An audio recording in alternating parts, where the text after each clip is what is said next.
Es una palabra que proviene del latín. He leído por algunos lados, en algunas presentaciones, muchas acepciones. Al final, lo importante es el concepto en general, ¿no? Que es dificultad para respirar, ¿no? Y eso es efectivamente lo que es la disnea, ¿no? Es un síntoma, es lo que el paciente refiere. Implica la conciencia de la respiración desagradable y laboriosa, secundaria al incremento del trabajo respiratorio. Quiere decir que como es un síntoma, al igual que el dolor, tiene subjetividad de percepción. De repente yo tengo un neumotórax inmenso y no siento mayor dificultad. De repente él está con un resfrío y ya siente disnea, ¿no? Para hacer una exageración, ¿no? Tiene un componente psicógeno importante. Entonces, depende de la elaboración de esta sensación en la corteza cerebral, depende mucho de las sensaciones previas que haya tenido la persona, del grado de tolerancia que tenga a la dificultad respiratoria. Uno podría, digamos, presuponer de que los jóvenes, los atletas, tienen una tolerancia más alta a la sensación de la disnea, pero eso no necesariamente es así, ¿no? Va a depender mucho de las percepciones naturales que haya tenido la persona antes respecto a algún problema respiratorio o respecto a la dificultad respiratoria en general. Entonces tiene un componente orgánico que puede estar, que de hecho está influenciado por alguna alteración en los aparatos y sistemas que vamos a ver luego, pero también tiene un componente que se integra en la corteza cerebral que tiene algo de subjetivo, ¿no? Igual que el dolor, como dice aquí, definitivamente pues va a tener un componente subjetivo que lo va a integrar la persona al final y va a tener como resultado la percepción general de dificultad respiratoria, ¿no? Para algunos el mismo estímulo no les va a causar ningún problema, para otros un estímulo menor les va a producir una disnea importante, ¿no? Así que la intensidad de la disnea no necesariamente es un equivalente de su gravedad por la causa que la esté causando, porque tiene un componente subjetivo, ¿ok? Pero claramente es patológica cuando yo tenga una disnea en reposo, ¿no? O ante una pequeña carga de ejercicio, ¿no? O sea, si yo digo a una persona, ¿usted en qué momento le falta el aire? Doctor, me falta el aire cuando me estoy bañando, cuando me estoy jabonando. Eso claramente es anormal. Es un esfuerzo mínimo, ¿no? O sea, justo cuando le preguntamos por esfuerzo mínimo, le preguntamos al paciente, cuando se cambia, cuando se baña, ¿le falta el aire? Sí, eso es completamente anormal. Y en reposo peor todavía, ¿okay? Entonces disnea es la dificultad para respirar, la sensación de que tiene una respiración dificultosa, de que es desagradable respirar y que necesita un esfuerzo adicional.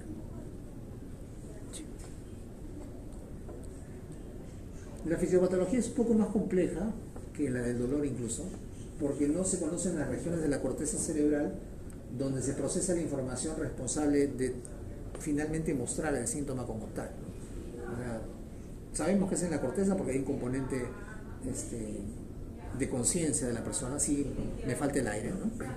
Pero no sabemos si hay una región específica o son en porciones difusas de la corteza cerebral. No es como en otras cosas, ¿no? Como el centro de la tos, por ejemplo, ¿no? Sabemos claramente que está en ¿dónde?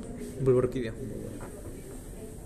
Hay vías claras, conocidas, ¿no? Y el centro de la respiración también está por ahí. Entonces, se manifiesta la disnea cuando el trabajo respiratorio está incrementado por algún motivo y se genera un estímulo en diferentes receptores que están en los músculos, en las vías respiratorias, en la caja torácica. Estos receptores transmiten ese impulso de modo excesivo a los centros respiratorios del bulbo y la protuberancia y de ahí a la corteza, o sea, la vía es así, ¿no? De los receptores en algún tracto respiratorio se van al centro respiratorio y desde ahí van a la corteza. Entonces ahí se hace consciente la sensación de disnea. Entonces esos son receptores mecánicos o mecanoreceptores. ¿Y se encuentran dónde? Son receptores al estiramiento de la pequeña vía aérea que se estimulan con la insuflación pulmonar. Son receptores de gases o partículas irritantes en las vías aéreas de grueso calibre, básicamente los bronquios, tronco y los broncos principales. ¿Dónde está aquí? Al otro lado, atrás de tocar.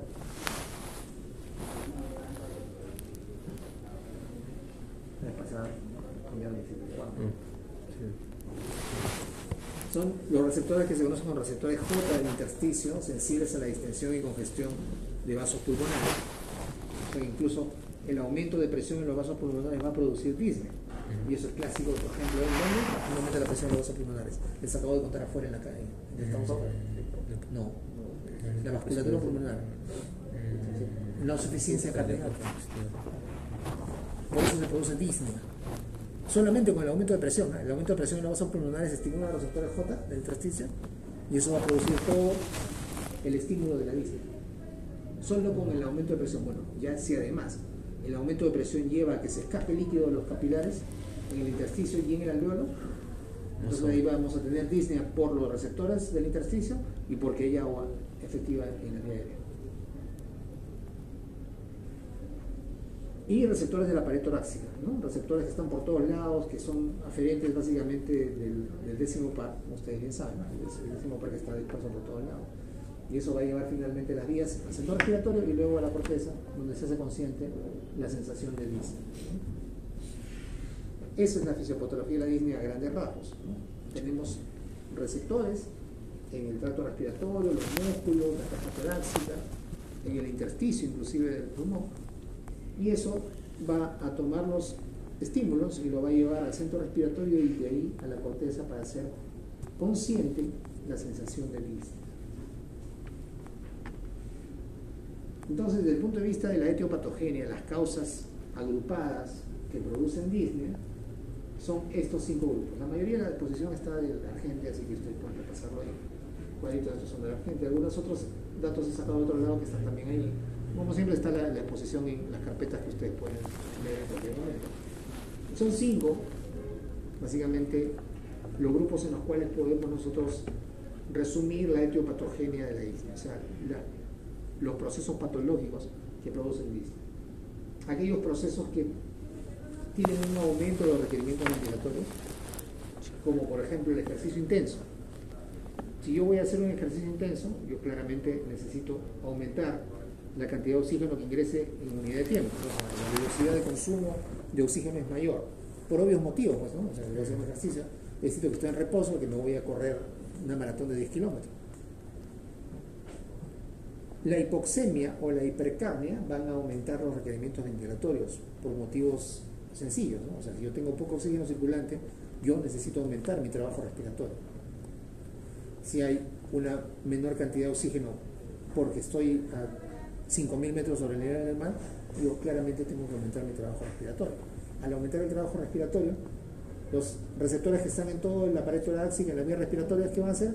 Van a enviar el estímulo al centro respiratorio, que además va a aumentar mi frecuencia respiratoria, y de ahí se va a ir a la corteza y yo voy a tener la sensación de disnea. La acidosis en general, respiratoria y metabólica, también va a aumentar el estímulo en el centro respiratorio. ¿Se acuerdan cómo se llama esa respiración acidótica? ¿Okay?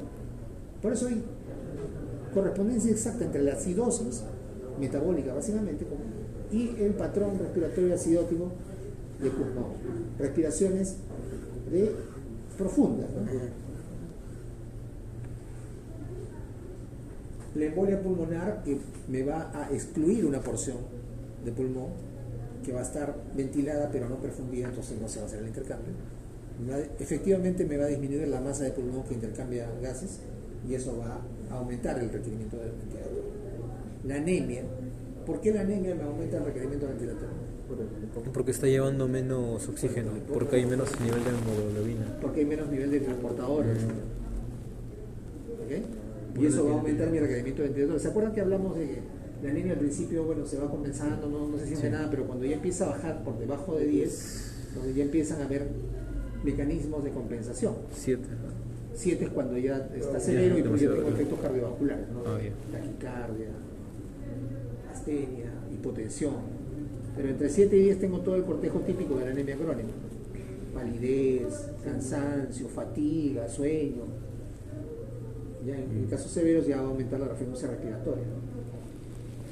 Y el paciente va a sentir disnea, no porque le falte oxígeno, sino que como hay poco transportador de oxígeno, bueno, efectivamente al final va a haber poco oxígeno porque el transportador está disminuido. ¿Okay? Esas son las enfermedades que producen disnea por aumento de los requerimientos ventilatorios. Hay otro grupo de enfermedades que producen disnea por el aumento del esfuerzo necesario. ¿Qué tal? ¿Cómo estás? ¿Qué tal? Estaba, ya muy Sí, bien, doctor. ¿qué tal? Perfecto, ya nos vemos. Lo cierro, hermano, doctor. Ya, gracias. Ok. No necesita nada. No, estoy bien. Sí, Perfecto, gracias. doctor. Ah, pero la luz está sin luz. No hay ¿me puede problema, prender? no hay problema, estoy aquí con la... Pero le puedo prender. ¿Desea? Bueno, no sé, ¿quieren prender la luz? No, está bien así. Sí, está bien, gracias. gracias. Sí, porque estamos viendo acá la pantalla. Mm. Pues pásale por aquí por la mesa. Ya, entonces, aumento del esfuerzo necesario para superar la resistencia a las vías aéreas. O sea, enfermedades en las cuales está aumentada la resistencia a las vías aéreas. Ejemplo típico, asma. ¿Por qué está aumentada la resistencia? Porque está constreñido, ¿no? Está Sí. constreñido y está lleno de flema, moco y un montón de cochinadas. Chicloso. Sí. Así nos han dicho. Sí, bueno, efectivamente, en el caso severo sí. Yo soy asmático, ¿no? Pero nunca he tenido un acceso, creo que una vez, nada más. Sí, una sola vez. Una sola vez y fue aquí. Y estaba como loco buscando que me nebulicen en emergencia. Y ya, finalmente me nebulizaron. Una vez nada más. Entonces, pero Siempre- las secreciones se sienten, sí se sienten, no chiclosas, a ese extremo, pero No. se sienten espesas, ¿no? Siempre se echa su spray, doctor. Siempre uso mi inhalador, sí. ¿Qué usa? ¿Fluticasona? Uso fluticasona con Con un glucocortico. No, Sí, perdón. bueno, no, Con un beta bloqueador. sí, con un long acting beta agonista, no es un beta bloqueador, es un beta agonista. Uso salmeterol con fluticasona. Ah, ahí está. Esa ahí. Y además tengo mi SABA, ¿no? Mi short acting beta agonista. Ah, por una emergencia. No, en general a veces cuando hago ejercicio o estoy haciendo mucho actividad Claro, o física, sea, necesita rápidamente un short acting, ¿no? El long acting es para mantenerme en la Ajá. mañana me lo pongo y en la noche me lo pongo. Ujú. En invierno molesta más, ¿no? Entonces uno tiene mayor predisposición a hacer el broncoespasmo. En verano en climas húmedos, doctor, también. Por lo menos. También, ¿no? En verano casi hay días, semanas enteras que no utilizo, ¿no? Pero en invierno sí, prácticamente. Pero doctor, la clave no está en la constancia del tratamiento del asma. Sí, por eso es que en invierno lo uso todos los días. Ah, ya. Y en verano casi todos los días. Hay días que no me acuerdo porque no siento ninguna molestia. El asma entonces es el ejemplo típico del aumento de la resistencia en las vías aéreas. Ujú. Otras enfermedades, el EPOC, aumenta la resistencia de las vías aéreas, no por el mismo mecanismo, no están en las vías aéreas constreñidas, sino lo que tenemos es destrucción de la arquitectura normal del pulmón. Como fibrosis, creo. O sea, lo que ocurre es, ustedes deben haber visto en algún momento que han hecho histología, deben haber visto alguna lámina de pulmón con EPOC. ¿No han visto? Sí, ¿cuál es? En patología general. Claro, ya. Deben haber visto el pulmón normal que se ve la arquitectura bacana, ¿no? Pero en el EPOC está todo destruido, son fragmentos por ahí. Eso es lo que ocurre en el EPOC. Destrucción de la arquitectura pulmonar normal. La fibrosis quística, ahí está, amigo. No, ahí está. Obstrucción por cuerpo extraño, evidente, ¿no? O sea, yo tengo un cuerpo extraño en alguna región, entonces en ese momento yo tengo que aumentar el refuerzo respiratorio para poder ingresar el aire porque está tapado, ¿no? Eso es clásico en los niños, ¿no? Que se meten cualquier cochinada de la boca. Sobre todo los lactantes, por eso menos de 2 años, los lactantes es como quienes más hay que tener cuidado, ¿no? Son los que se metan, todavía tienen fase oral, ¿no? Todavía se meten las cosas en la boca. Otro mecanismo que un grupo de enfermedades que producen disnea son aquellas en las cuales hay un aumento del esfuerzo necesario para distender el pulmón y la caja torácica. Es básicamente porque hay un aumento en la compliance de la caja torácica. Está aumentada la cantidad de esfuerzo que yo tengo que hacer para distender. Enfermedades infiltrativas pulmonares que infiltran todo el intersticio y por lo tanto se vuelve duro el pulmón. Cuando hablamos de aumento de la compliance estamos hablando de un pulmón duro que no se distiende de la manera regular. Enfermedades infiltrativas pulmonares, edema de pulmón no cardiogénico, o sea, síndrome de distrés respiratorio del adulto, SDR, ese es el nombre real. El edema agudo pulmonar de origen cardiogénico, porque acuérdense, aumenta, ¿no?, la presión en los vasos que están en el intersticio, sale líquido en el intersticio y dentro de los alvéolos, así que finalmente el pulmón se llena de agua por todos lados. Hiposcoliosis, derrame pleural, no es problema del pulmón, sino de la pleura, como se llena de agua, el agua está por fuera, es como ¿no? Es como un cristal por fuera del pulmón que disminuye la distensibilidad del pulmón. Y el neumotórax porque el pulmón se colapsa porque ingresa aire al espacio pleural. Otra causa que produce disnea o son las enfermedades que producen deterioro neuromuscular. Todas las enfermedades que produzcan lesión de las vías nerviosas musculares van a producir disnea porque disminuye la contractibilidad de la pared y de los músculos en general respiratorios. Bueno, poliomielitis cuando había, no les digo que aprendemos semiología del siglo pasado, pero en algunos países del África, en Estados Unidos incluso está volviendo a aparecer porque la gente es estúpida y no quiere vacunarse. Es estúpida, es el mejor de la gente. Lesiones medulares, pero tienen que ser lesiones medulares altas, ¿no? Claro. Cervicales. Miastenia gravis, síndrome de Guillain-Barré, que eso sí hemos tenido recientemente algunos casos importantes.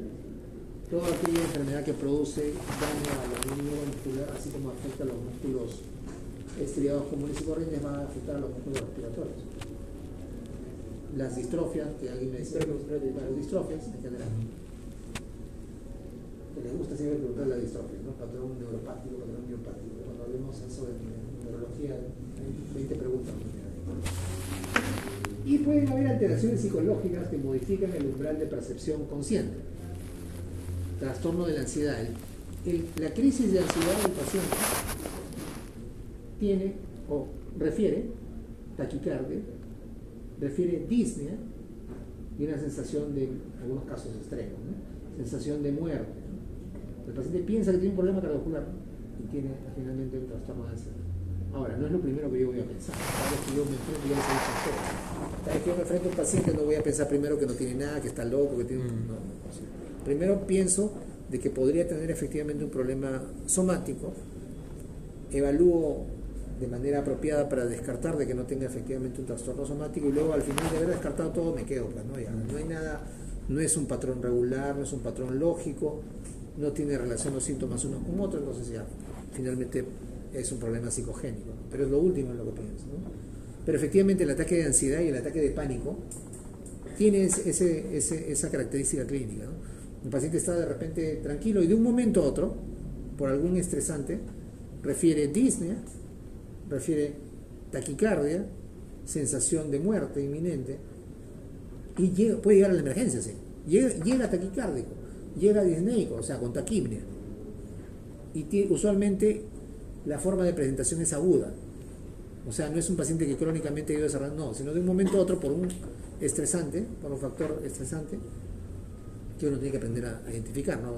Ya luego el psiquiatra tendrá que ver cuál es el factor que desencadena el ataque de pánico. Y ocurre este cuadro clínico y finalmente el paciente llega a la emergencia con su ataque de pánico, ¿no? El 90% de los casos, las causas de la disnea son, esta es una estadística americana como siempre, pero comprende más o menos lo usual: asma, falla cardíaca, isquemia miocárdica, o sea, enfermedad coronaria, EPOC, neumonía y la psicógenes. O sea, el 90% de los casos están comprendidos en estas causas. En todo, por ahí. ¿No? Asma, falla cardíaca, isquemia miocárdica, EPOC, neumonía y disnea psicogénica, o sea, de ataques de ansiedad o ataques de pánico. Y yo tengo que detenerme aquí a hablar básicamente de la disnea de la falla cardíaca. Porque, como les había estado anticipando antes, la disnea es un signo de falla cardíaca izquierda. Es el signo, por excelencia, de la falla cardíaca izquierda. ¿De la derecha no, doctor? ¿Ah? ¿De la derecha no? No. La principal causa de falla cardíaca derecha, ¿cuál es? De la derecha sería la... Eso. La principal, sí puede haber falla cardíaca derecha primaria. Sí, sí. Infarto del ventrículo derecho. Neoplasia ritmogénica del ventrículo derecho. Cardiopatías congénitas que producen sobrecarga de volumen del ventrículo derecho. Lo notó. ¿Ya? Sí hay falla primaria derecha. Se ve sobre todo en pacientes con cardiopatías congénitas, sobrecarga de presión, que producen sobrecarga de presión del ventrículo derecho, o sea, estenosis pulmonar, por ejemplo. El niño que nace con estenosis pulmonar hace falla cardíaca derecha aguda cuando nace. O sea, pero sí, la principal causa de falla cardíaca derecha es la falla cardíaca izquierda. Y ese síndrome que tiene signos o síntomas de falla izquierda y de falla derecha se llama clásicamente insuficiencia cardíaca. Ese nombre no existe más que nosotros. Existe falla cardíaca izquierda o falla cardíaca derecha, o las dos juntas.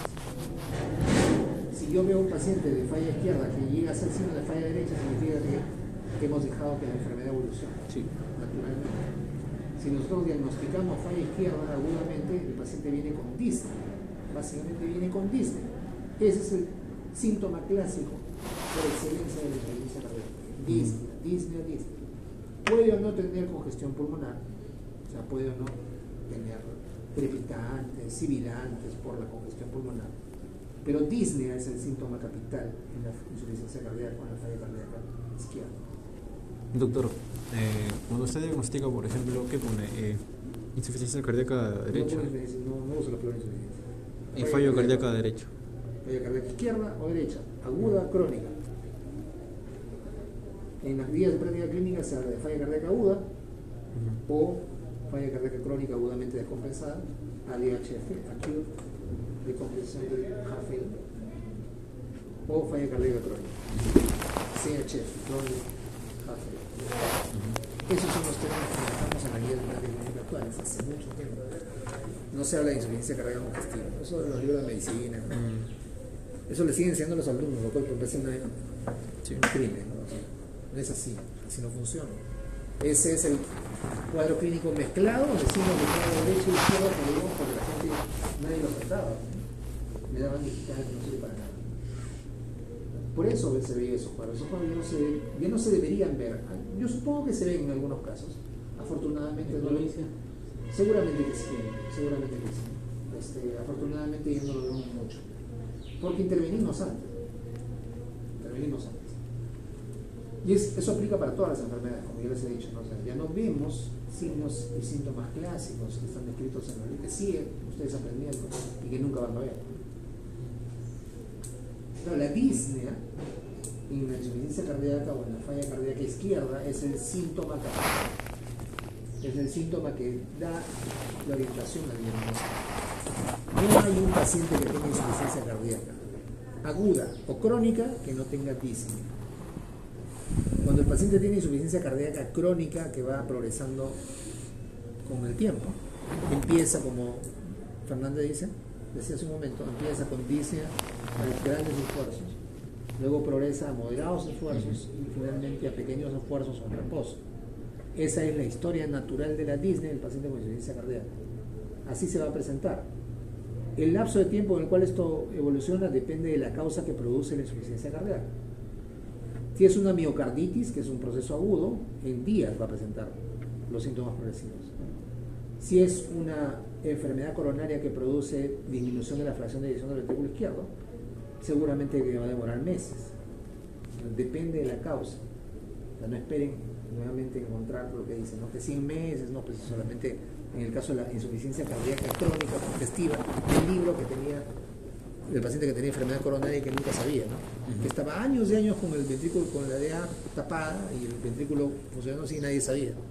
¿Cómo se dan cuenta? Después de 5 años que ya estaba hinchado, en la sarca, cuando no hay nada que hacer, ¿no? Entonces, doctor, en el fallo cardíaco derecho, de todas maneras vamos a ver disnea. No. ¿Ya no? Una vez que pasa a ser ya izquierdo a derecho, ya no se desaparece la disnea. ¿Qué he dicho yo? Que hay falla cardíaca izquierda. Y derecha por sí sola también. Derecha por sí sola. Derecha por sí sola. Cuando hay falla cardíaca derecha que no es debida a falla izquierda. Así no va a haber disnea. Pero generalmente sí va a haber disnea. Lo más frecuente es que la falla cardíaca derecha sea secundaria a falla cardíaca izquierda. Pero lo más frecuente no es lo único que existe, ¿no? Claro. En casos de falla cardíaca derecha, los signos y síntomas clásicos de falla cardíaca derecha son hepatomegalia, ingurgitación yugular y la izquierda. no, Edema. Bilateral. Yugular. Hepatomegalia. Todo lo que es congestión venosa son signos de falla cardíaca derecha. ¿Okay? Pueden tener signos de falla cardíaca derecha cuando es una enfermedad primaria del ventrículo derecho o cuando ya se afectó el ventrículo derecho como consecuencia de la falla ventricular izquierda, que es lo más frecuente. O si es lo más frecuente, significa que van a tener signos de falla izquierda, disnea, más signos de falla derecha, edema, irritación yugular. Eso se llamaba insuficiencia cardíaca Congestiva. Se llamaba. Ok. Entonces, en sus libros lo siguen poniendo. Sí. Hasta en la gente.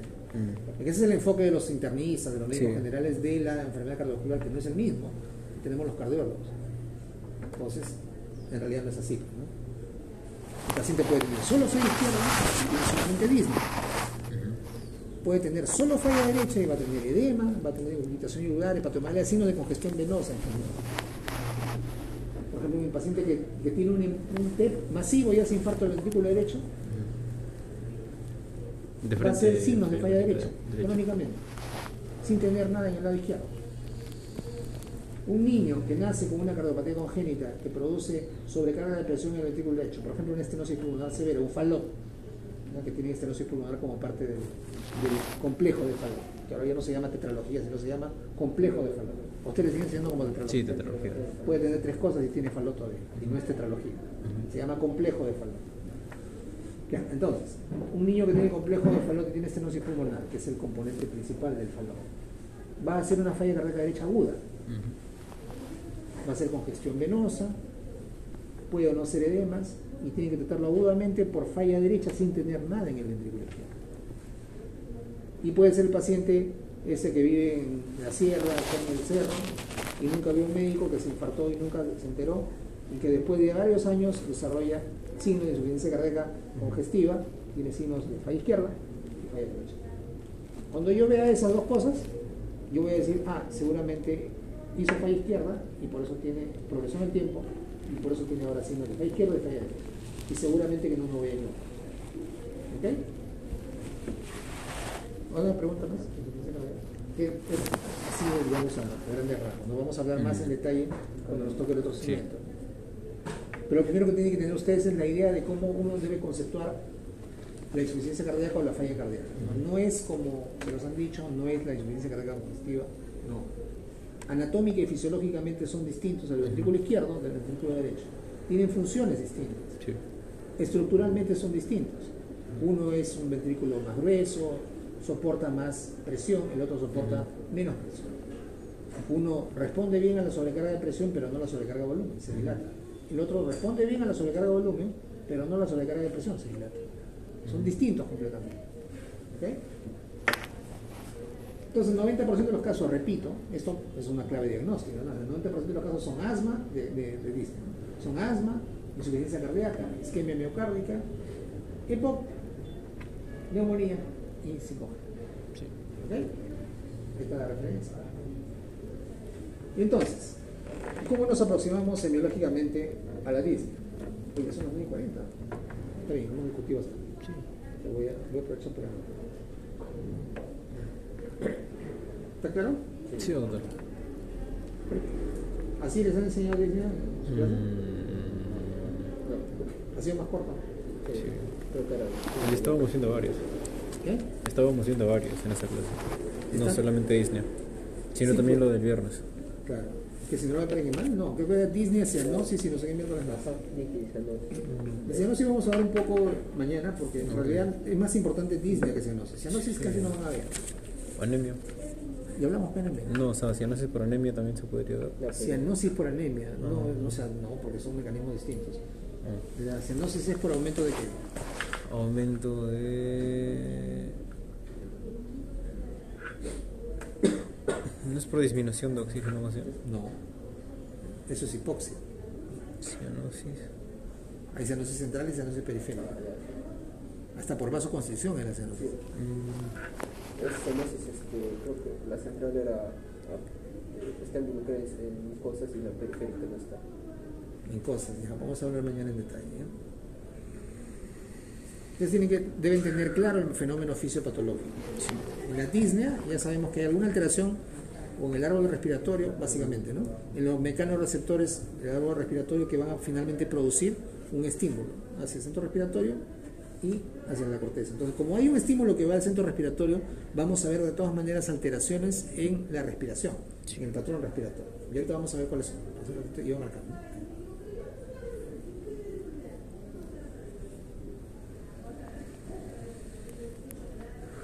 Marcación de 12. No, me olvidé de marcar mi entrada. Y también me olvidé de marcar mi salida. Que no está No lo penalizan, mejor. Tengo que poner ahí algo, ¿no? Los alumnos se portaron muy tarde.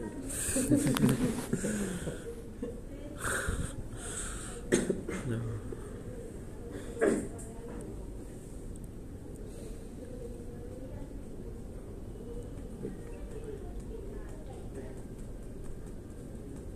Ahí está. Sale por fin.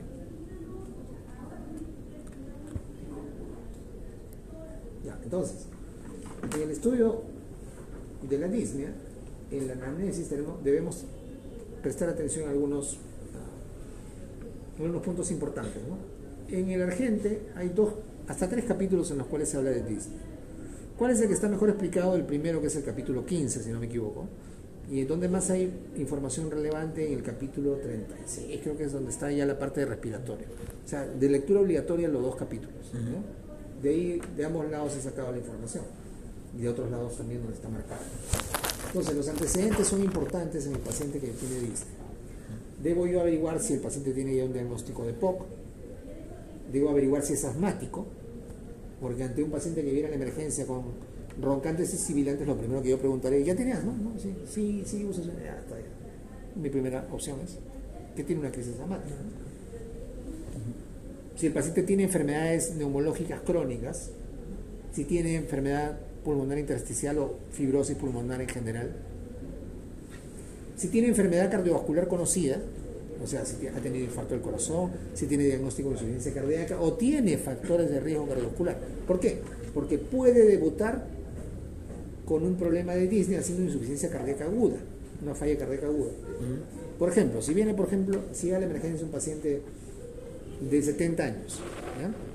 Un paciente de 70 años que le preguntamos, y es fumador, es hipertenso y diabético, y hace un episodio de disnea aguda, ¿ok? Hace disnea aguda, llega a la emergencia, llega taquipnéico, llega taquicárdico, le pongo el pulsoxímetro y veo que tiene 91%. Escucho sin ponerle el estetoscopio y escucho que silba. Le pongo el estetoscopio y le escucho crepitantes y sibilantes. ¿Por qué es la disnea en este paciente? Insuficiencia cardíaca aguda. Ese paciente está haciendo una falla cardíaca aguda. Si le tomo un electrocardiograma y veo que está haciendo un infarto ST elevado, ya tengo todo el cuadro clínico. Tengo el síndrome de insuficiencia cardíaca aguda, producido por síndrome coronario agudo, y la etiología es un infarto miocardio. ¿Se dan cuenta? O sea, la disnea puede ser la primera manifestación de una enfermedad cardiovascular. Mucho cuidado si es aguda, ¿no? O sea, ahí hay muy pocas cosas que producen disnea aguda. Desde el punto de vista cardiovascular, básicamente es la insuficiencia cardíaca aguda como edema agudo de pulmón. Sí. O sea, el infarto agudo de miocardio está a punto de producirse por el fallo cardíaco. El infarto de miocardio es el evento primario. El infarto de miocardio lo que produce es la obstrucción de la arteria principal de la espinita anterior que irriga la mayor parte del ventrículo izquierdo. Al producirse esa obstrucción, el paciente hace un cuadro de falla cardíaca aguda. El corazón deja de recibir el aporte de sangre por el infarto. Y lo que se está contrayendo sí se contrae así. O sea, el paciente ya está llegando post-infartado. Está durante el infarto. Durante el infarto. El infarto no es poco... Poco que. ¿Cuánto tiempo debe durar un infarto? El infarto es la obstrucción aguda con mionecrosis del corazón. Tenemos varias fases del infarto. El infarto agudo es regularmente desde que inicia, ¿okay?, hasta 24 horas. De 24 horas hasta... ¿cuántos? No, perdón. El infarto agudo es del primer día hasta el séptimo día. O sea, desde que empieza hasta el séptimo día. Eso es infarto agudo del miocardio. O sea, durante los primeros 7 días yo hablo de infarto agudo. Después de 7 días, hasta 6 meses, infarto reciente. Se continúa. Infarto reciente. Ya no está con infarto, ¿no? Pero el diagnóstico es infarto reciente, menos de 6 meses. Claro. Después de 6 meses, infarto antiguo. ¿El infarto se considera como enfermedad, doctor? El infarto, vuelvo a repetir, es la presencia de necrosis miocardio. Es un evento patológico, es una enfermedad, es la manifestación de una enfermedad que es la enfermedad coronaria. Claro, o sea, la enfermedad Es sería el la evento coronaria. agudo, es el evento agudo Ajá. de la enfermedad coronaria. La enfermedad es cardiopatía coronaria isquémica, o sea, enfermedad coronaria que produce isquemia. Crónicamente la arteria se puede ir cerrando y eso se llama enfermedad coronaria crónica. Y el paciente tiene como el síntoma clásico la angina de esfuerzo. Sí. Y de repente el paciente tiene sus plaquitas, siempre estuvo bien, juega su pichanguita, se rompe una placa y ¡pum! Se infarta. Así una ateroma. Síndrome coronario agudo. Dos formas de presentarse la enfermedad coronaria. La cardiopatía coronaria isquémica se presenta de dos formas. Enfermedad coronaria crónica, es el paciente que hace progresivamente la angina de esfuerzo, primero a grandes esfuerzos, luego a medianos y luego a pequeños esfuerzos. Esa es la placa que se está cerrando crónicamente. Esa es la angina, doctor. Esa es la enfermedad coronaria crónica. La angina es el síntoma. ¿Eso es lo que tuvo el jugador, creo, ¿Qué? el periodista? No, él tuvo un síndrome coronario agudo, hizo un infarto y se murió. Claro. No es enfermedad coronaria crónica, no hace los síntomas clásicos de la angina progresiva. En cambio, repite, el jugador que estaba, o el periodista, Peredo, mi vecino, sí. conozco a su familia. ¿Ah, sí? Sí. Peredo estaba jugando su pichanguita y de repente terminó de jugar su pichanga y se empezó a sentir mal. Se rompió una placa de ateroma, produjo un infarto agudo. Se demoraron en atenderlo. Él también se demoró, pero estaba bien y se murió. Entonces, el paciente debuta con un síndrome coronario agudo. Sí. En ese momento siente angina y siente disnea. Porque agudamente se ha tapado la arteria principal y el corazón deja de funcionar. Inmediatamente se congestiona todo para atrás, Sí. aumenta el volumen, disnea, edema agudo pulmón. ¿Se dan cuenta? Son cosas distintas. Ok, lo cambié. Ya, qué bueno. Doctor, entonces la cardiopatía isquémica se puede presentar como enfermedad coronaria isquémica crónica. Y como síndrome coronario agudo. Ajá.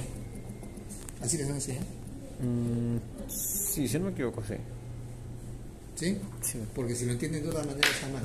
Conlleva a una tromboembolia pulmonar y yo... Embolia pulmonar es otra cosa. Ah, ya, embolia pulmonar nada más. Tromboembolia pulmonar tiene Sí. que ver con trombosis venosa profunda. Acá estamos hablando de obstrucción arterial de las coronarias. Doctor, y cuando una persona sobrevive a 1, 2, 3 infartos, es porque eventualmente la placa de ateroma se desintegra, ¿No? ¿no? Para que el paciente sobreviva o se muera, hay muchos factores. Aunque parezca paradójico. Pero si el corazón no está recibiendo... Sí, pero es que puede tener circulación colateral. claro. Y la circulación colateral se forma con el tiempo. Ujú. Por ejemplo, si un paciente empieza a hacer signos típicos de angina crónica, ¿no? O sea, de enfermedad coronaria crónica, empieza con su angina a grandes esfuerzos, luego a medianos y luego a pequeños esfuerzos. Para que llegue a ese punto han pasado bastante tiempo, Sí. porque la arteria ha seguido obstruyendo crónicamente. Entonces, en ese tiempo, es casi seguro que se ha ido formando ramas colaterales que irrigan la zona que está obstruyéndose, que bypasean esa zona. ¿Ok? Entonces, si ese paciente hace un infarto, seguramente no se va a morir. Hay otras cosas que generan angiogénesis en las coronarias. El tabaquismo es una de ellas. Así que, aunque parezca paradójico, el que fuma y que hace, y el humo del tabaco y todas las sustancias producen aumento de la aterosclerosis y producen daño endotelial, finalmente, como mecanismo de defensa, se produce una angiogénesis. O sea, está más preparado para... Así es. En cambio, el jugador, el atlético, el que siempre hace ejercicio y que tiene una plaquita que justo se le rompe, ese no tiene ninguna colateral que lo pueda salvar. Cuando se tapa la arteria principal se muere. Sí. Así funciona. ¿Quiénes son responsables de los infartos? No son usualmente las arterias que se van obstruyendo crónicamente, sino arterias que tienen una obstrucción moderada. Y cuando le hacemos angiografía es lo que vemos, cuando hacemos caracterismo cardíaco. ¿Ok? O sea, los culpables son que no se haya formado... No, es que eso tampoco es que sea normal, ¿no? Claro, tampoco No es normal que se estén trabajando colaterales. En algunos casos los mecanismos de defensa ayudan, como en este caso, en otros casos no. Pero regularmente se vuelven contra el cuerpo. ¿Podría repetir la parte final, doctor? De cuál es el verdadero culpable de que se produzca un infarto.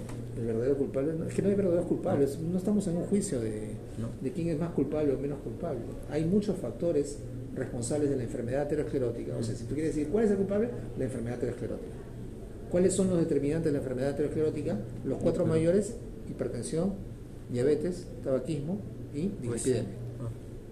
Además de eso, hay otros, sí, hay otros más que tienen menor impacto, pero esos 4 son los más importantes. Ahora, ¿qué hace la dislipidemia? Aumenta el colesterol circulante, el LDL circulante, que es el sustrato para formar la placa. ¿Qué hace la hipertensión? Constantemente está dañando el endotelio, raspándolo, para decirlo de alguna manera. Entonces, ese daño endotelial, esa injuria endotelial produce finalmente alteración en la capa íntima y acelera el proceso de aterosclerosis. ¿Qué hace la diabetes? La diabetes produce glicación de las proteínas, produce una alteración tremenda que aumenta la aterosclerosis.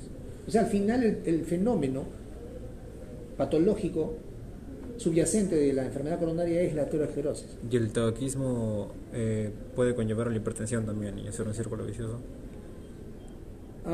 El tabaquismo produce daño endotelial, ¿no? O sea, va finalmente también a acelerar la formación de la placa aterosclerótica. O sea, si tú quieres decirme cuál es el culpable del infarto o de la enfermedad coronaria, es la aterosclerosis.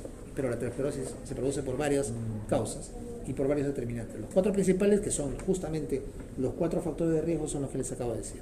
¿Hay otros más? Sí, la obesidad, pero no es determinante.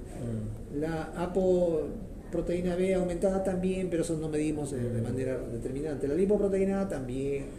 O sea, hay un montón de otros factores. La hiperhomocisteinemia también, pero esos no son factores tan determinantes como los 4. Si tú me dices, ¿son solamente 4? No son 4, son un montón, que se han estudiado en los estudios de Framingham, pero los 4 son los más importantes. O sea, si con esos 4 yo los controlo, yo probablemente tenga controlada la enfermedad coronaria en más del 90% de los casos. Por eso vas a leer en unas revistas de cardiología que hablan del riesgo isquémico residual, cuando el paciente no tiene hipertensión, no tiene diabetes, no tiene tabaquismo, ni tampoco tiene dislipidemia, pero tiene otros factores no clásicos que igual le producen un aumento de riesgo de enfermedad coronaria. ¿Okay? O sea, no es determinante. En medicina 1 más 1 no es 2. Puede ser 2 con mucha frecuencia, pero no necesariamente es así, ¿no? Tenemos aumento de probabilidades, no tenemos determinación total. Ya.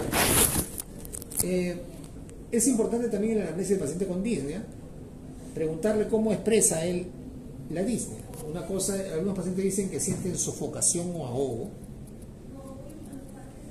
Algunos pacientes dicen que tienen falta de aire, que es distinto, o respiración rápida y superficial. Otros pacientes dicen que tienen sensación de asfixia, por ejemplo, los pacientes que tienen insuficiencia cardíaca aguda o crónica compensada por agua, así literalmente, pacientes que se asfixian. Otros sienten que tienen que hacer mucho esfuerzo para respirar. Otros sienten que tienen insuficiente penetración de aire, por ejemplo, eso está relacionado con la disminución de la compliance pulmonar, por algún motivo, por ejemplo, por un derrame pleural masivo. Otros tienen fatiga o respiración pesada, y eso, por ejemplo, en el libro lo relaciona con los que tienen enfermedades neuromusculares. En general, la manera como el paciente expresa la disnea es muy variada. En el argentino lo relacionan con algunas causas, lo cual no es exactamente científico, ¿no? O sea, por eso no se los he puesto, porque eso no tiene un sustento claro, no se traslada eso a la evidencia clínica. Pero la gente manifiesta de estas maneras distintas la disnea. Podría tener alguna relación con alguna etiopatogenia de repente, pero eso no está estudiado. Eso es lo que he puesto ahí. Y mientras no tenga una fuente evidente de que eso es lo que ocurre, no les voy a enseñar eso. ¿Okay? Aparte, como en todo síntoma, ustedes saben, tenemos que valorar el OPQ-RST más I, ¿no? Entonces, aquí lo más importante en la disnea es la severidad de la disnea, y para eso tenemos una herramienta que vamos a ver en un momento. Otra es la forma clínica de presentación, porque como se van a dar cuenta, la forma clínica de presentación nos sugiere los diagnósticos. Eso sí está relacionado con los diagnósticos probables, o sea, con la etiología, y determinar la posición en la que aparece, porque eso también nos puede orientar hacia el diagnóstico.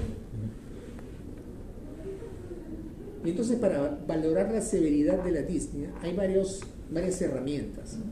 Probablemente las más conocidas sean el cuestionario del MRC, que es el Medical Research Council, que valora o cataloga la disnea en 4 grados de severidad, del 1 al 4.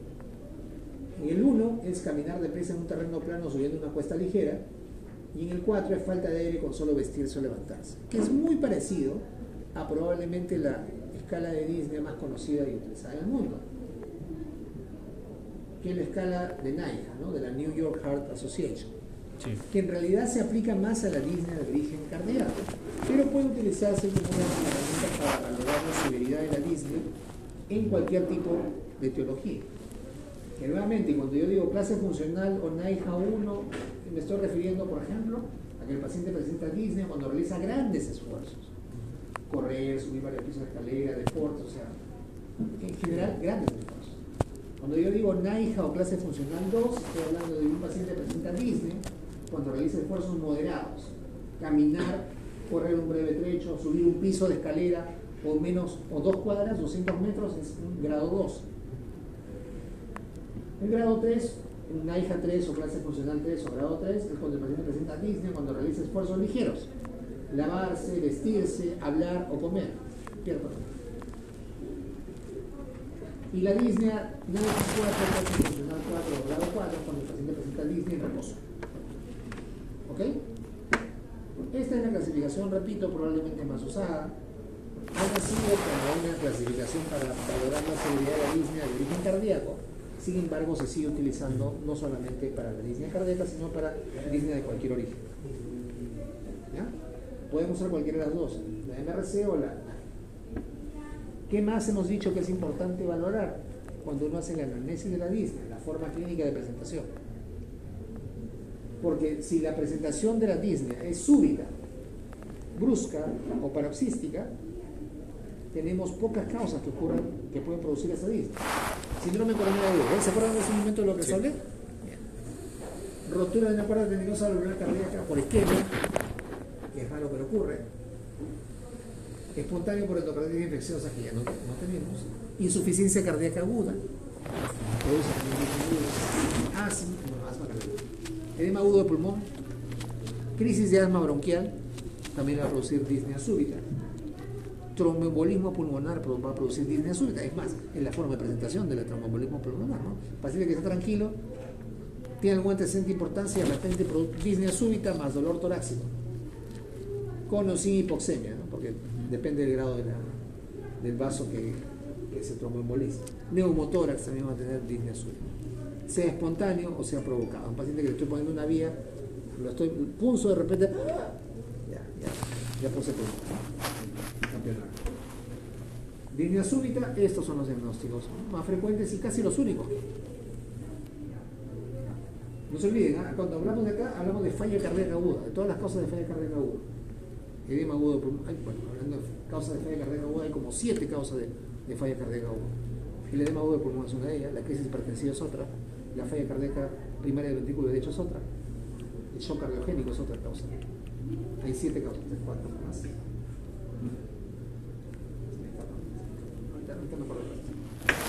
Así no les enseño, ¿no? Así como dicen las guías. Falla crónica o agudamente compensada. 7 causas de falla cardíaca aguda. Ahorita me acuerdo las que pasan. Ya.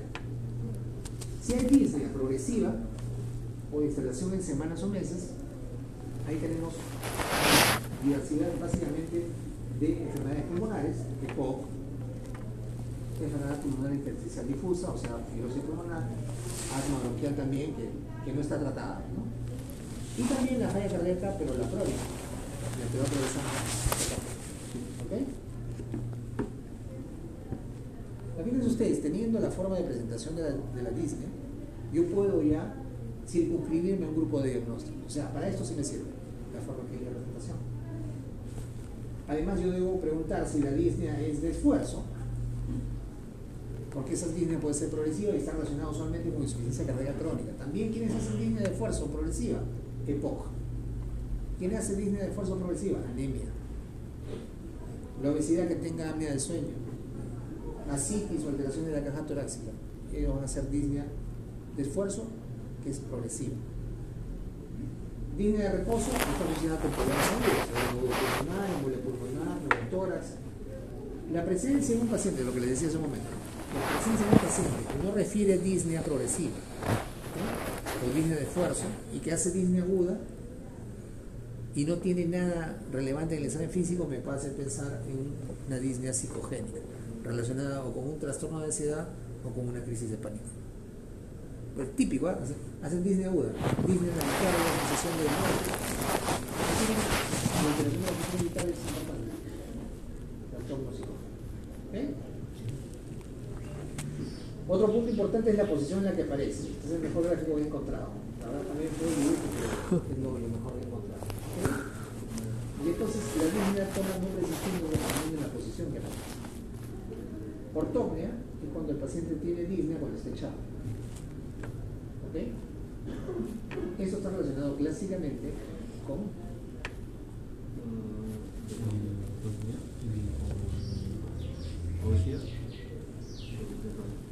insuficiencia cardíaca. La historia clínica de la insuficiencia cardíaca convertida es disnea, ortopnea y disnea paroxística nocturna. ¿Y síncope, doctor, no entra ahí? Disnea. Así aprenden, así les enseñan. Disnea paroxística nocturna y disnea, ortopnea y disnea paroxística nocturna. Es más, existe una correlación entre la presión capilar pulmonar, lo que llaman el PCWP, el WESH en inglés, y el grado de disnea. Disnea cuando más o menos está entre 12 y 20. Ortopnea cuando está por encima de 20. Y disnea paroxística nocturna más de 25 de presión capilar pulmonar. Esto no es exactamente así, ¿ya? O sea, esto es una manera como nos enseñan a los cardiólogos, pero no es que sea exactamente así. Pero son grados distintos que denotan un compromiso mayor respiratorio por la insuficiencia cardíaca. Cuando el paciente tiene disnea, ya sabemos, desde el punto de vista cardíaco, que efectivamente hay una alteración. Cuando tiene ortopnea, o sea, cuando tiene disnea, cuando está echado, ya hay un aumento de la presión capilar pulmonar. Cuando tiene disnea paroxística nocturna, es que ha aumentado mucho más. Disnea paroxística nocturna es cuando el paciente está echado o está durmiendo, ya no ha sentado por el y de repente en el medio de la noche, ¡pum!, se despierta con falta de aire. Esto ya es un grado mayor, ¿no? O sea, afortunadamente ya no vemos pacientes así. Y si lo vemos es porque nunca recibió el tratamiento. Entonces, ortopnea, disnea, cuando este paciente es decúbito. Su contrario es la platipnea, es el paciente que tiene disnea cuando está pasando y se alivia cuando se echa. Esto es bien raro, ¿ya? Esto se asocia con síndrome hepatopulmonar y problemas en los cuales hay chant venoso, o sea, hay aumento de pasaje de sangre venosa del lado derecho al lado izquierdo, con cardiopatías congénitas cianóticas. Es raro, es bien raro. Yo he visto algunas veces, pocas veces.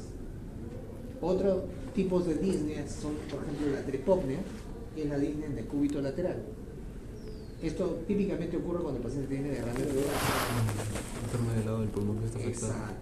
Para que el otro pulmón haga suplementación. Exacto. Eso se llama tripopnea. ¿Ok? Sí. Y finalmente la vendopnea, que es un signo que creo que no les han enseñado a ustedes, porque es relativamente frecuente. ¿No les han enseñado? ¿No habían escuchado hablar de eso? La vendopnea es un signo, o es un síntoma descrito relativamente hace poco, pero que ya está en las guías de práctica clínica. La vendopnea es la disnea que presenta el paciente cuando yo lo siento, le hago que se agache para amarrárselos. Lo tengo ahí 30 segundos. Si le falta el aire, eso se llama vendopnea positiva. Es un signo de insuficiencia cardíaca. También. ¿Ok? ¿Eso les habían enseñado? ¿No habían escuchado nunca? Nunca. Eso ya está en las guías. La vendopnea es un signo, es un buen predictor de falla cardíaca aguda. Insuficiencia cardíaca del lado izquierdo. Aguda del lado izquierdo. Perdón, falla cardíaca izquierda. No es aguda. Falla cardíaca Izquierda, sí. Falla cardíaca izquierda. O sea, Vendopnea tiene tanto valor y- diagnóstico como la disnea. Ah, mira. Como la disnea convencional. ¿Ok? Entonces todas estas cosas, como vemos, finalmente nos van a ayudar al diagnóstico etiológico de la disnea. Pero además el examen físico también nos va a ayudar. Obviamente, cuando tenemos un paciente con disnea tenemos que ser muy prolijos en la evaluación física. Siempre, o casi siempre, van a haber alteraciones de la frecuencia respiratoria. taquipnea o bradipnea, o sea, aumento de la frecuencia respiratoria o disminución de la frecuencia respiratoria, alteraciones de la profundidad de la respiración, batipnea o hiperemia en la acidosis, ¿no? Respiración de Kussmaul, o hipopnea en pacientes que tengan un problema de la pared respiratoria de repente, van a tener hipopnea pero taquipnea, ¿no? Van a estar respirando rápido pero superficial porque tienen de repente un derrame pleural masivo, porque tienen una enfermedad neurovascular. La enfermedad neurovascular además de la dimnia, ¿no? Encima, peor todavía, porque no tienen ni nervioso. Van a haber modificaciones del patrón ventilatorio normal. Por ejemplo, el patrón receptivo es taquipnea, o sea, aumento de la frecuencia cardíaca, pero hipopnea. Ese es el patrón receptivo. O el patrón obstructivo, bradipnea, principalmente expiratoria, del EPOC. Uno debe hacer un examen completo, exhaustivo del tórax para buscar algún signo que nos oriente a pensar en la etiología. Exhaustivo significa, aparte de haber inspeccionado el patrón respiratorio, palpar, sentir las vibraciones vocales, auscultar, si es necesario auscultar la voz también. ¿Okay? Buscar signos de insuficiencia cardíaca, porque la disnea, repito, es el signo capital, es el síntoma capital de la insuficiencia cardíaca, de la falla cardíaca del lado izquierdo. Entonces, yo tengo disnea, yo tengo la disquisición en la emergencia, es averiguar si la disnea es cardiogénica o no. Entonces, si la disnea es cardiogénica, yo me oriento básicamente a la insuficiencia cardíaca y sus causas. ¿Sí? Pero si no es, yo tengo que buscar toda la fila de enfermedades pulmonares y extrapulmonares que producen disnea. Entonces, es importantísimo que nosotros hagamos un examen completo físico para ver de que no haya algún signo externo de insuficiencia cardíaca. ¿Cuáles son los signos externos de insuficiencia cardíaca? Aparte del síntoma de la disnea, ese es un signo que tiene un LR positivo bien alto para insuficiencia cardíaca aguda, para falla cardíaca aguda. Yo dudo que el paciente tiene insuficiencia cardíaca, le escucho tercer ruido, ese tiene falla cardíaca aguda. Ahora, si viene el paciente con disnea, desaturando y está botando espuma rosada, ¿qué es lo que tiene que pasar? Espuma rosada.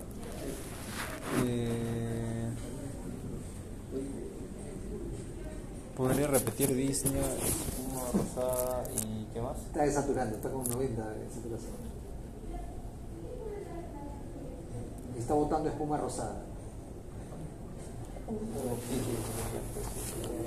Ese es el cuadro típico, clásico, clínico, típico. No, nada de bronquitas. Nada de telestasis, ese se llama huevo pulmón. Hasta el vigilante diagnostica de huevo de pulmón. Ahí me da huevo de pulmón. No está en la envenenada. Cuando el alcohol está en la envenenada. Paciente con hipoxia, con disnea. Bueno, con taquicardia también, ¿no? Y está con expectoración hemoptoica o esputo rosáceo, eso es típico del edema agudo de pulmón. Además hay que buscar signos y síntomas de otras enfermedades sistémicas que nos ayuden en el examen físico. ¿Okay? Esta es una tabla que saqué de esta referencia, que es un artículo de revisión del 2016 sobre disnea. Son red flags, o sea, signos de alerta importantes, formas serias y potencialmente mortales de disnea. ¿Cuáles son? Hipotensión. Si viene disneico, viene chocado, hay algo grave ahí, ¿no? Una taquimia extrema, más de 40 latidos por minuto, latidos por minuto. Estado mental alterado, obviamente. Hipoxia, cianosis, estridor. Si hay estridor, ¿qué pienso yo? ¿Se acuerdan que hablamos de estridor? Cuando hablamos de ruidos respiratorios que no son pulmonares. Estridor. Era algo del caso. ¿Eh? Estridor y que sea de origen la enfermedad no pulmonar. Era Estenosis. no, era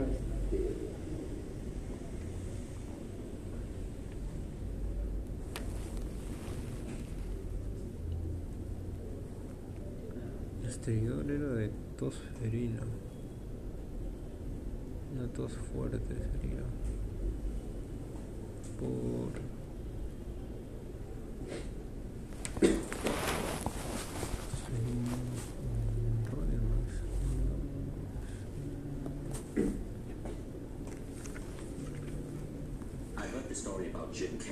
Prince actor when I was a kid, and it so inspired me. There was a point where Stridor is a particularly loud musical sound of ¿Entienden o les puedo traducir?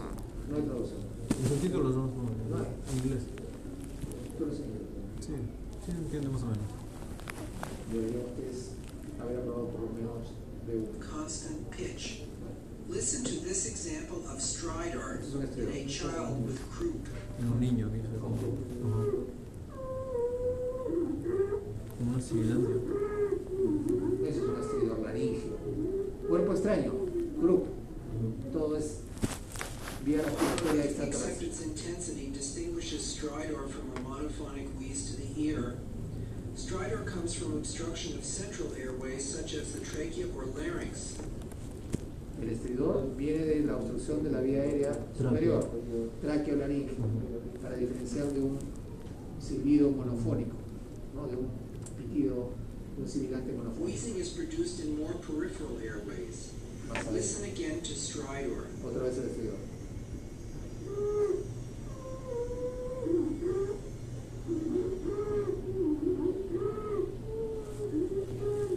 Ese es un estridor, ¿no? Entonces, cuando hay un estridor, yo pienso en obstrucción de la vía aérea. Y eso es una emergencia, porque el paciente va a estar no solamente así, va a estar con cianosis. Tengo que buscar el laringoscopio o el broncoscopio para sacar lo que está ahí.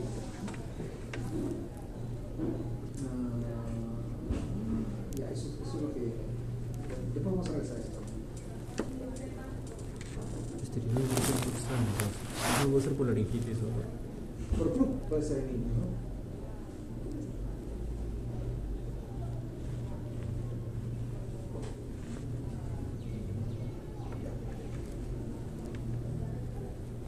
¿Qué más? Esfuerzo sin movimiento, o sea, esfuerzo respiratorio sin movimiento de aire, el paciente está... Hay algo que no lo deja. Respiro. Pacientes con enfermedades neuromusculares. Alguien que quiere respirar pero no ven que se mueve el tórax. Tórax silente, por ejemplo, puede haber en un paciente que tiene una desviación traqueal con ruidos respiratorios unilaterales. Esqueleo superior. Paciente con disnea, con desviación traqueal y solamente le encuentran ruido celular. Diagnóstico. No. Neumotórax. Es bien difícil de explicar. Es más fácil que un pulmón completo se colapse por neumotórax. ¿Okay? Arritmias, etcétera, o alteración de la función cardiovascular, peor aún, va a aumentar la severidad. Entonces, estos son puntos importantes a tener en cuenta, alertas de signos, síntomas que se pueden presentar en formas serias de disnea. Aquí el agente nos hace una adquisición de que podemos tener algunos hallazgos en el examen físico que nos pueden orientar a la etiología de la disnea. Y es cierto, palidez y disnea puede estar por anemia nada más. Edema, tercer ruido, ritmo de galope, insuficiencia cardíaca, fiebre, alguna pulmonar, una neumonía. Aguda, ¿no? El tercer ruido, aguda. doctor. Exacto. Edema asimétrico en los miembros. Edema asimétrico en los miembros. Asimétrico en los miembros. Sería tromboembolio pulmonar. Trombosis venosa profunda y embolia. Roncos y sibilantes, fácil, ¿no? Asma. Básicamente asma, EPOC también puede tener. Crepitantes, bueno, falla cardíaca. Asma. Estertores breves, son crepitantes un poco más breves, de fibrosis pulmonar. Matidez e hipoventilación, el derrame pleural o atelectasis. Hipersonoridad, hipoventilación, neumotórax. Matidez, crepitantes y soplo tubárico, neumonía. Sibilancias localizadas y o estridor. Soplo bronquio. Soplo tubárico. Cianosis, insuficiencia respiratoria y hipoxia, cuadriparesia, síndrome de Guillain-Barré. Bueno, finalmente algunos exámenes que nos van a permitir evaluar la causa de la disnea. Acá vamos a hacer una palpación para ver si hay anemia o hay alguna infección, obviamente un hemograma, La placa de tórax es mandatoria en todo paciente que viene con disnea, que estamos buscando la etiología. Ya han visto ustedes que incluso cuando hay un paciente que viene con dolor torácico o hay un paciente que viene con una sospecha de síndrome parenquimal, normal en la examen físico, yo estoy obligado a tener un diagnóstico de imagen. Si yo sospecho además que hay una causa cardiovascular, yo estoy obligado a hacer un electrocardiograma. Y bueno, si fuera necesario, yo tendría que hacer exámenes adicionales de espirometría para ver la función pulmonar, ecocardiografía para ver la anatomía y función del corazón. Gases arteriales cuando hay una evidente alteración de la saturación, por ejemplo. Viene el paciente desaturando menos del 90%. Bueno, yo lo compenso y veré qué está pasando, ¿no? De repente hay un problema crónico que está descompensando. Clásicamente el EPOC tiene una saturación de oxígeno baja, crónica. El paciente con EPOC puede estar andando con 89, con 90. Yo me apresuro a ponerle oxígeno y empeora. Tengo que saber. Muy bien. Bueno, el caso, a ver, rápidamente. Simona, consulta por disnea progresiva. ¿Ya? Hasta clase funcional 4. ¿Cuál es clase funcional 4? En reposo ya no puede. Un mes de evolución. Precedida de dolor en la región anterior del emitor derecho. Y tos seca. ¿Ok? En el examen físico presenta los siguientes signos vitales. Presión normal. Frecuencia cardíaca 78. Respiratoria 22. ¿Cómo están los signos vitales? ¿Todos normales? Un poco elevado la frecuencia cardíaca. Un poco de taquipnea, ¿no? Respiratoria. La cardíaca está normal. ¿Cómo que también? La frecuencia cardíaca está en 78. Sí, pero está un poquito elevada. ¿No? 100, de 60 a 100 es normal. ¿Cómo que está un poquito elevada? ¿En reposo es normal hasta 100? Sí, sí, por supuesto. ¿Quién te ha dicho lo contrario? No, o sea... ¿Tú piensas que hasta No, 100 puede tener? había una doctora que nos decía que en reposo era hasta 80, pero si el paciente estaba agitado o había venido de correr, ahí sí hasta 100. ¿De qué? Del niño, anestesiólogo. Zulema, esa de ahí. Anestesiólogo del niño. En niños todavía esa frecuencia puede estar más alta. No sé por qué inventan cosas. En la ocultación pulmonar presenta el 92% con Está abajo. ¿Qué tenemos? Tenemos taquipnea e hipoxia. En la ocultación presenta el murmullo vesicular abolido y matidez hasta el campo medio del emitor derecho. ¿Ya? Se detecta un nódulo en el cuadrante superoexterno de la mama derecha. En la radiografía de tórax y hasta la radiografía del también. Observa el emitor derecho como opacidad homogénea hasta el campo medio de desplazamiento del mediastino hacia la izquierda. ¿Cuáles son los síndromes que presenta esta paciente? Primero tiene el síndrome...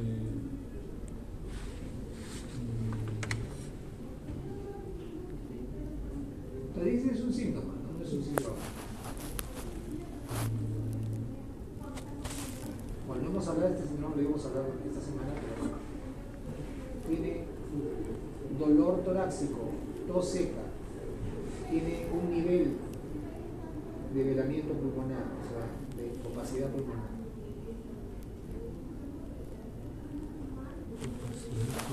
Síndrome curado. Podría ser... Y esto es noticias todavía. ¿Los síntomas o el diagnóstico? Síndrome. El posible diagnóstico. Síndrome. ¿Qué? Eso. ¿Tiene un síndrome pleural o pleurético? Claro. Tiene derrame pleural, tiene la tos seca por el derrame pleural, tiene el dolor en el emitora por el derrame pleural, tiene el nivel por el derrame pleural, tiene la matidez por el derrame pleural. ¿Algo más? ¿Síndrome?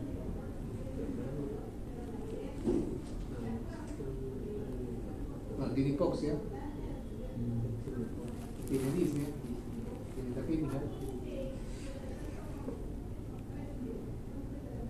Tendríamos que saber el PAFI para saber. Tenemos la saturación. Tenemos saber el PAFI para saber si tiene insuficiencia respiratoria.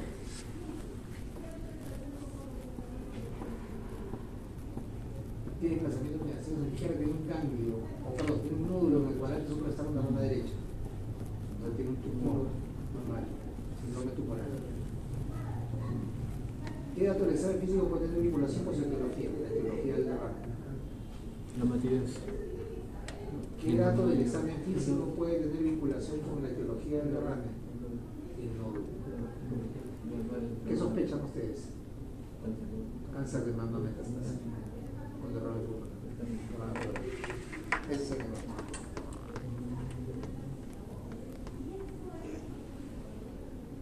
Tienen que agrupar los síntomas y signos en síndromes, y si quedan signos y síntomas aislados lo ponen ahí, ¿no? Tenemos acá disnea, taquipnea, hipoxia, síndrome pleural, síndrome tumoral normal y nada más. Y tienen que buscar algo que explique todo. Así funciona, así debe funcionar el cerebro de un médico.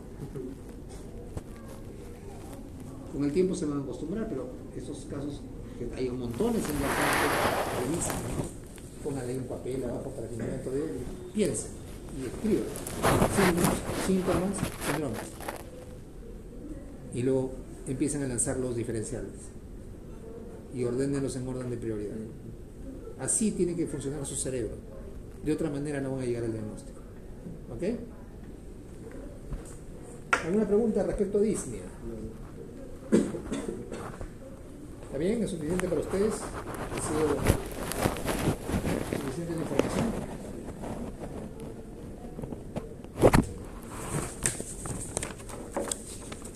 Bueno, deberían ir un ratito al menos a escoger a su paciente, ¿no? ¿No qué? Mañana. Ya. Mañana, Vamos a pelearnos con los internos, digamos, ahorita. mañana nos reunimos temprano y lo primero que van a hacer es ir a ver a sus pacientes y van a aprovechar para revisar la historia de esta semana. Más tarde voy a corregir su historia que me han mandado este fin de semana.